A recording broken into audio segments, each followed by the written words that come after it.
Welcome to our YouTube channel audio FM 143। Cherry के kitchen में जाने के बाद धरा ने अब दिव्यांश की तरफ देखते हुए पूछा, तुमने चेरी को रोका क्यों नहीं? तुम जानते हो ना उसका इस हालत में किचन में जाना ठीक नहीं, तो तुमने उसे मना क्यों नहीं किया? और वैसे भी कल ही तो तुम दोनों की शादी हुई है, अभी तक तो शादी के बाद की कोई रस्म ही नहीं हुई, फिर भी वो ऐसे किचन में चली गई। दिव्यांश ने भी उसकी बात का कोई जवाब नहीं दिया और डाइनिंग टेबल की तरफ बढ़ने लगा। धरा ने तुरंत उसका हाथ पकड़कर उसे रोका और बोली, मैं तुमसे बात कर रही हूँ दिव्यांश, मेरे सवाल का जवाब दो। ये बोलते हुए अब उसका चेहरा गुस्से से कांप रहा था। दिव्यांश ने तुरंत अपना हाथ उसके हाथ से छुड़ाया और बोला, क्यों जवाब दूं मैं आपके सवाल का? आप होती कौन है मुझसे सवाल करने वाली? शायद आप भूल गई है कि कल ही आपने मेरे साथ अपने सारे रिश्ते तोड़े हैं। सिर्फ आपने ही नहीं, आपके पति ने भी। ये बोलते हुए उसने एक नज़र व्योम की तरफ भी देखा। धरा शॉक्ड रह गई। दिव्यांश एक बार फिर से बोला, जब सारे रिश्ते तोड़ ही दिए हैं तो फिर ये आपस में सवाल जवाब कैसे? प्रश्नवाचक चिन्ह। मेरी बीवी अगर मेरे लिए खाना बना रही है तो आपको क्या प्रॉब्लम है? कहीं ऐसा तो नहीं कि अब आपको इस चीज़ से भी प्रॉब्लम है कि चेरी मेरे लिए क्यों इतना सब कुछ कर रही है? हाँ, शायद हो भी सकती है, क्योंकि आप लोगों के हिसाब से तो मैं किसी चीज़ को डिजर्व करता ही नहीं हूँ ना। मुझे तो सिर्फ अकेलापन, नफरत और ये सब चीज़ें मिलनी चाहिए, मुझे तो खाना मिलना ही नहीं चाहिए। व्योम गुस्से से बोला, फालतू की बकवास बंद करो। दिव्यांश भी दांत पीसते हुए बोला, आपकी बीवी फालतू की बातें कर रही है मिस्टर व्योम रावत। मैंने तो उनसे बात करना शुरू भी नहीं किया, लेकिन वो क्या है ना, आपकी बीवी की उम्र अब शायद थोड़ी बढ़ती जा रही है, इसलिए वो भूल जाती है कि कल उन्होंने क्या किया था और फिर से अपनी वही हरकतें शुरू कर देती है। पर कोई बात नहीं, आप उनकी याददाश्त तेज करने के लिए कुछ कीजिएगा। अगर आपको भी कोई आइडिया ना हो तो मैं डॉक्टर सजेस्ट कर सकता हूँ आपको। व्योम गुस्से से मुठिया कसते हुए बोला, मेरे सामने जुबान मत चलाना। दिव्यांश भी गुस्से से गरजते हुए बोला, तो आप और आपकी बीवी भी मुझसे दूर रहना। अगर आप लोग मुझे बोलने पर मजबूर करोगे तो मैं बोलूंगा। आफ्टर ऑल दिव्यांश रावत हूं मैं। चुप रहना तो मैंने सीखा ही नहीं और झुककर रहना तो बिल्कुल भी नहीं। ये बोलकर वो तुरंत डाइनिंग टेबल की तरफ चला गया और धरा और व्योम उसकी तरफ देखते रह गए। व्योम गुस्से से बोला, इसकी हिम्मत भी कैसे हुई मुझे आंखें दिखाने की? ये बोलते हुए वो डाइनिंग टेबल की तरफ बढ़ने लगा। धरा ने जल्दी से उसका हाथ पकड़कर उसे रोका और बोली, please please please mister Rawat, फिलहाल नहीं। आपका और दिव्यांश का तो कुछ नहीं जाएगा, वो तो पहले ही अपनी सेंस खो चुका है। पता नहीं क्या क्या किए जा रहा है, लेकिन कम से कम आप तो खुद को कंट्रोल में रखिए मिस्टर रावत। अगर इन सब बातों की वजह से चेरी को कोई तकलीफ हुई तो हम क्या करेंगे? आप जानते हैं ना, चेरी प्रेग्नेंट है। इस वक्त उसका स्ट्रेस लेना बिल्कुल भी ठीक नहीं, और इन सब बातों से उसे कितनी टेंशन होगी आप जानते हैं ना।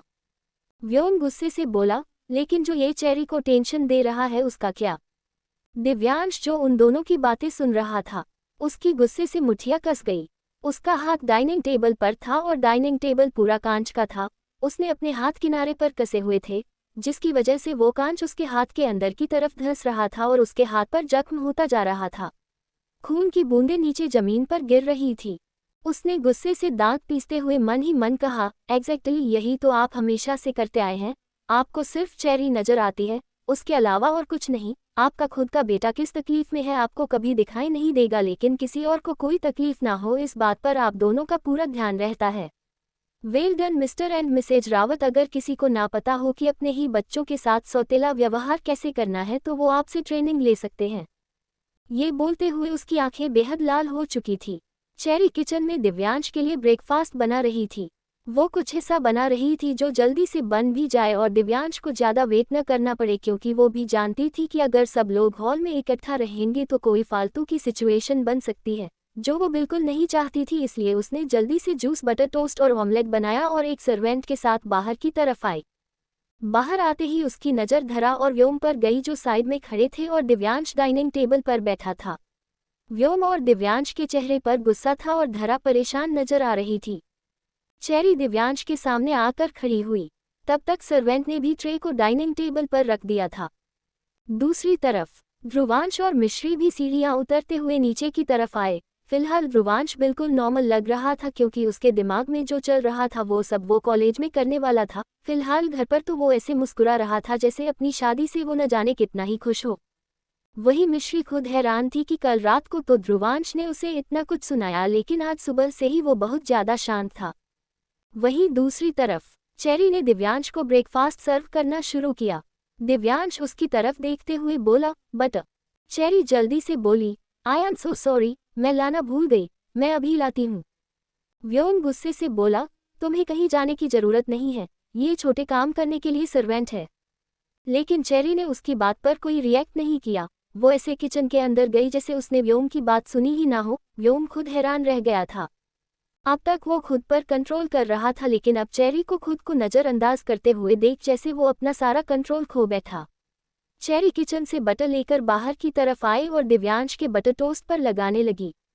तभी व्योम ने चेरी का हाथ पकड़कर उसे अपनी तरफ घुमाया और बोला, ये सब क्या है चेरी?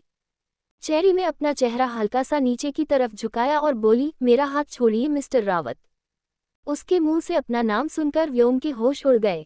चेरी वो इंसान थी जो शुरू से लेकर अब तक उसके साथ थी। उसने चेरी को पहली बार अपनी गोद में तब लिया था जब वो सिर्फ एक दिन की थी, और आज तक उसने चेरी की आंखों में अपने लिए बहुत सारा प्यार और बहुत सारी रिस्पेक्ट देखी थी, लेकिन आज चेरी उसका नाम लेकर उसे बुला रही थी। वो गुस्से से बोला, डैड हूं मैं तुम्हारा। चेरी अपना चेहरा हल्का सा नीचे की तरफ झुकाए हुए ही बोली, लेकिन मेरे पति के साथ अब आपका कोई रिश्ता नहीं है। आपने खुद उनके साथ अपने सारे रिश्ते तोड़ दिए हैं, तो अब मेरा आपके साथ कोई रिश्ता कैसे हो सकता है? शादी के बाद एक लड़की की पूरी दुनिया बदल जाती है।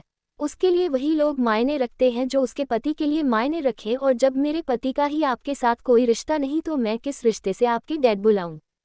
व्योम दिव्यांश की तरफ देखते हुए बोला, ये सब तुमने ही इसके दिमाग में भरा ना? How could you Divyansh? Divyansh ने तुरंत अपना चेहरा ना में हिलाया और बोला, बिल्कुल भी नहीं मिस्टर रावत, मेरी बीवी मैच्योर है।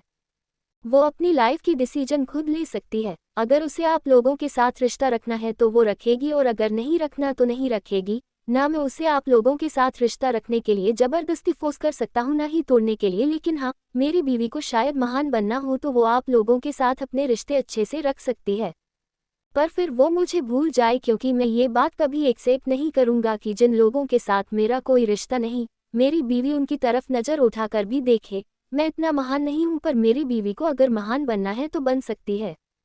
चेरी कुछ बोलने को हुई, उससे पहले ही व्योम गुस्से से दिव्यांश की तरफ देखते हुए बोला, यू नो वॉट, मुझे पहले लगता था कि तुम सिर्फ एक टॉक्सिक इंसान हो।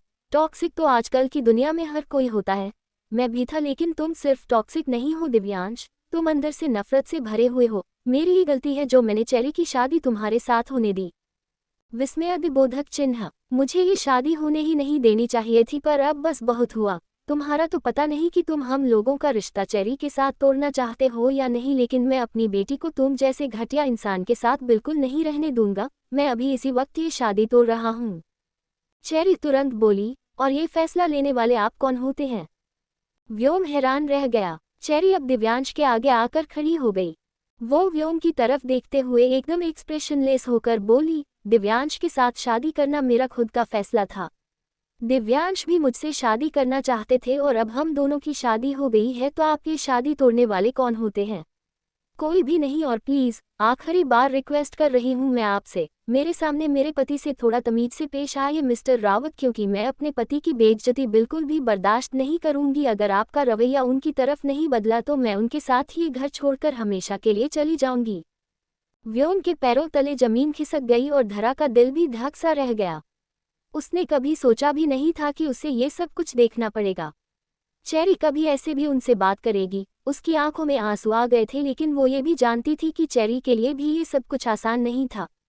वो व्योम से कितना प्यार करती थी ये वो हमेशा से ही महसूस करती आई है, पर अभी फिलहाल सिचुएशन बहुत बदल गई थी। एक तरफ दिव्यांश और एक तरफ व्योम, और उन दोनों के बीच पिस रही थी चेरी। व्योम ने गुस्से से अपनी मुठियां कस ली थी। वो दिव्यांश से तो लड़ सकता था, लेकिन चेरी से नहीं, और उसकी मुठियां कसते हुए देख दिव्यांश के चेहरे पर डेविल स्माइल थी, जैसे यही तो वो चाहता था। रावत मेंशन। चेरी की बात सुनकर व्योम ने गुस्से से अपनी मुठियां कस ली थी। वो दिव्यांश से तो लड़ सकता था, लेकिन चेरी से नहीं, और उसकी मुठियां कसते हुए देख दिव्यांश के चेहरे पर डेविल स्माइल थी, जैसे यही तो वो चाहता था। ध्रुवांश और मिश्री तो कुछ बोल भी नहीं पा रहे थे, वो बस साइड में खड़े थे। मिश्री तो पहली बार ऐसा कुछ देख रही थी। उसने तो सोचा था कि रावत फैमिली खुशियों से भरा होगा, लेकिन पैसा खुशियां नहीं दे सकता, ये बात उसे अब समझ में आ गई थी। वही रावी भी अब सीढ़ियां उतरते हुए नीचे की तरफ आए, पर नीचे का इंटेंस माहौल देखकर वो भी चुप रही। दिव्यांश अब अपनी जगह से उठा और चेरी की तरफ देखते हुए बोला, देखो रेड, मैं नहीं चाहता मेरी वजह से तुम अपनी फैमिली वालों से लड़ो। विस्मयादिबोधक चिन्ह। इन लोगों ने बेशक मुझसे रिश्ते तोड़ दिए, लेकिन मैं तुम्हें मजबूर नहीं करूंगा। आई नो तुम इन लोगों से बहुत प्यार करती हो, तो तुम्हें अगर इन लोगों के साथ रिश्ता रखना है तो रखो, मेरे लिए तुम्हें कोई सेक्रीफाइस करने की जरूरत नहीं है। पहले ही तुम अपनी महानता से मुझ पर बहुत एहसान कर चुकी हो। बचपन में तुम मुझ पर रहम खाकर मेरे पेरेंट्स को मेरे पास छोड़कर यहाँ से चली गई थी, लेकिन अब मैं तुम्हें इन लोगों से दूर जाने के लिए नहीं कहूँगा। अगर तुम्हें उसकी बात पूरी होती उससे पहले ही चेरी अब दिव्यांश की तरफ घूम गई और उसके गाल पर अपना हाथ रखकर बड़े प्यार से बोली, मैंने आपके लिए बहुत प्यार से ये बटर टोस्ट बनाए हैं, प्लीज़ इन्हें खा लीजिए दिव्यांश, प्लीज़। ये बोलते हुए वो किसी मासूम बच्ची की तरह लग रही थी। उसे यूं देखकर धरा का दिल भी कांप रहा था। धरा आगे की तरफ आए और दिव्यांश की तरफ देखते हुए बोली, तुम बहुत गलत कर रहे हो दिव्यांश, देखना एक दिन तुम बहुत पछताओगे। किसी के साथ भी गलत नहीं करना चाहिए, वरना सामने वाला तो बेशक हमें कुछ ना कहे, लेकिन वो भगवान हमें सजा जरूर देता है।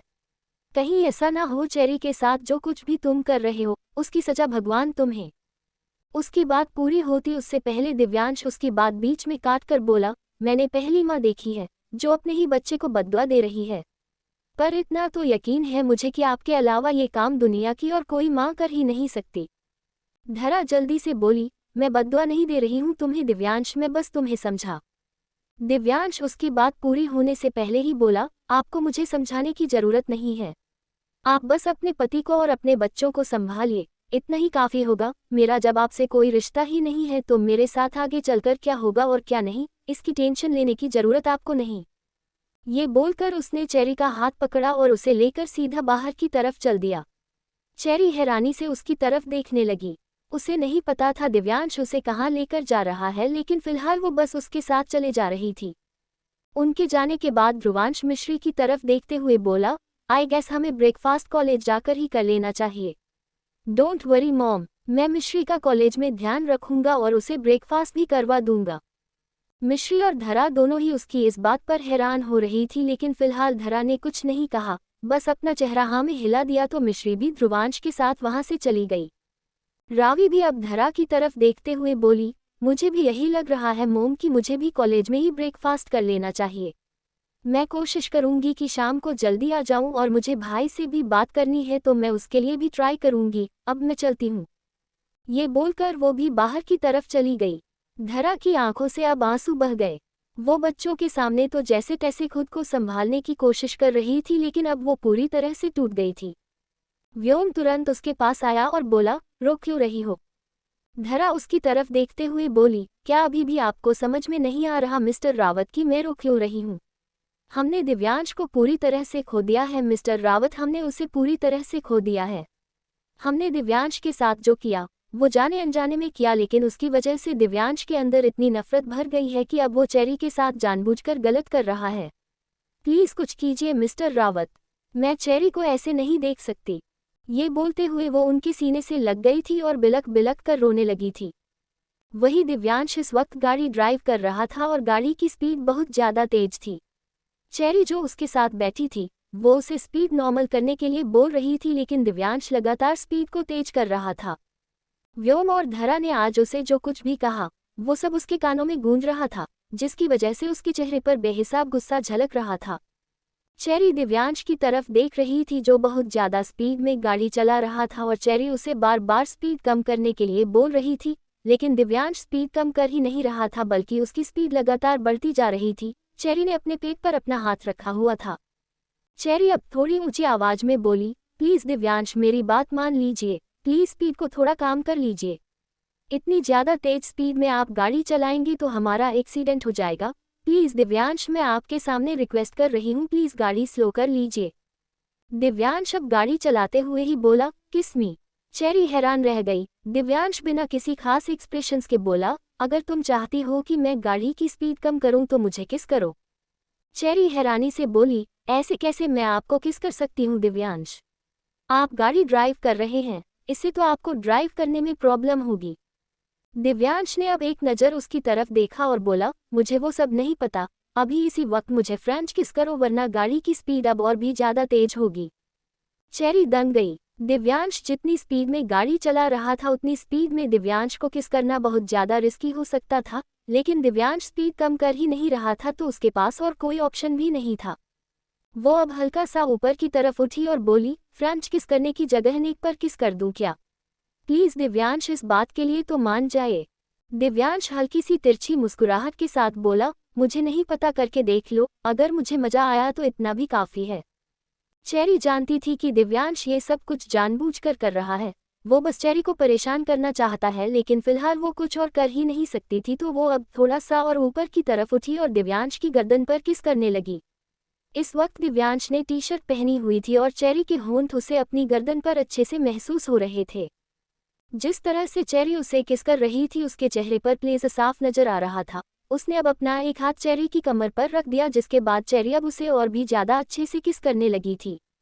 कुछ पल वो यूं ही दिव्यांश की गर्दन पर किस करती रही। दिव्यांश की हार्डनेस ऊपर की तरफ उभर रही थी। उसे अपनी बॉडी में एक अलग ही हलचल सी महसूस हो रही थी, लेकिन अब चेरी पीछे की तरफ हटते हुए बोली, अब तो मैंने आपको किस किया ना दिव्यांश, तो प्लीज अब तो आप गाड़ी की स्पीड कम कर दीजिए। दिव्यांश ने अजीब सा मुंह बनाया और बोला, लेकिन मुझे जरा सा भी मजा नहीं आया। नेक पर तो बच्चे किस करते हैं, इसमें कुछ स्पेशल कहाँ हुआ रेड? अगर तुम सच में चाहती हो कि मैं स्पीड कम कर दूं तो तुम मुझे मेरे लिप्स पर ही किस करो, तभी मुझे बेटर फील होगा, मेरा गुस्सा शांत होगा और मैं गाड़ी की स्पीड कम करूंगा, वरना वो ट्रक जो सामने से हमारी तरफ आ रहा है वो तुम्हें नजर आ रहा है ना? उसकी बात सुनकर चेरी ने सामने की तरफ देखा, जहां पर एक ही लाइन में 2-3 ट्रक दिव्यांश और उसकी तरफ आ रहे थे। उन ट्रक्स को देखकर चेरी की आंखें हैरत में फैल गई।